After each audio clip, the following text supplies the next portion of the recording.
So in 5F, we look at the last operation with polynomials, which is division. 5F is broken up into 5F1 and 5F2 because what we divide by makes all the difference in what we do. Dividing by a monomial is actually very simple, and in fact, we've learned the rules for it. We've learned this rule much earlier in chapter 5. This is the quotient rule, where we know the 6 and the 2 are numbers, so we divide them. But this 6 and 2 as powers, that is the quotient rule of subtraction. 6 minus 2 giving me 4.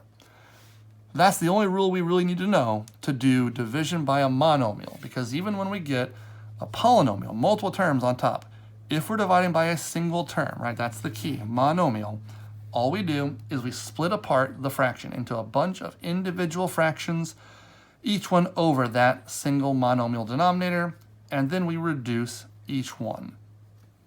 That's going to be it. Split apart and simplify.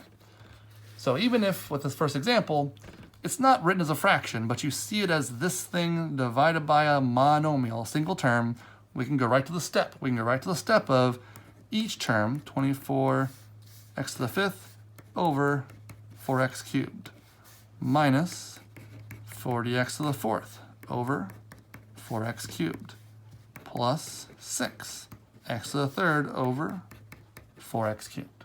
That's it. Each term over the denominator. And now we simplify. 24 over 4 is a 6, and 5 minus 3 gives us x squared. 40 over 4 is a 10, and 4 minus 3 is a 1. Don't even have to write that. We could just write x.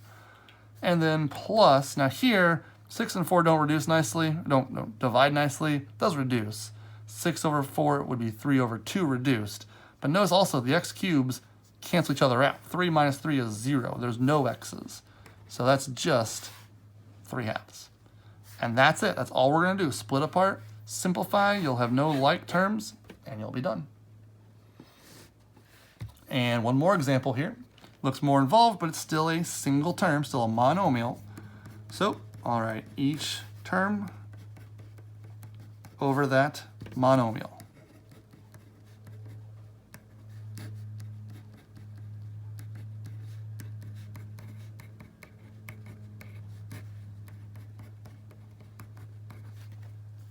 So there's our 3 individual fractions, and now we reduce every single one of them separately.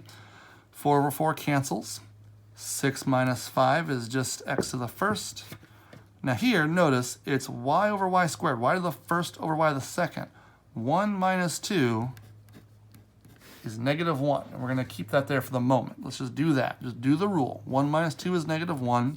Keep moving. 8 over 4 is 2. 6 minus 5 is a 1. 3 minus 2 is a 1.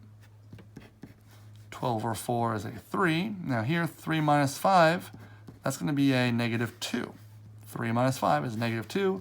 Y's cancel. 2 minus 2 is 0. It's gone. So that's the actual rules to get these terms, but now it still applies that we do not like negative exponents. So like we saw before, this x is fine where it's at, but the y is not. The y has to get moved to that denominator, right? So the x will stay here, but the y will get moved down to the denominator. Next term, perfectly fine, no negative exponents.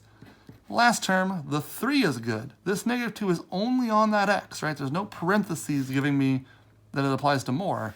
It's only x to the negative 2, so the x to the negative 2 will go to a denominator.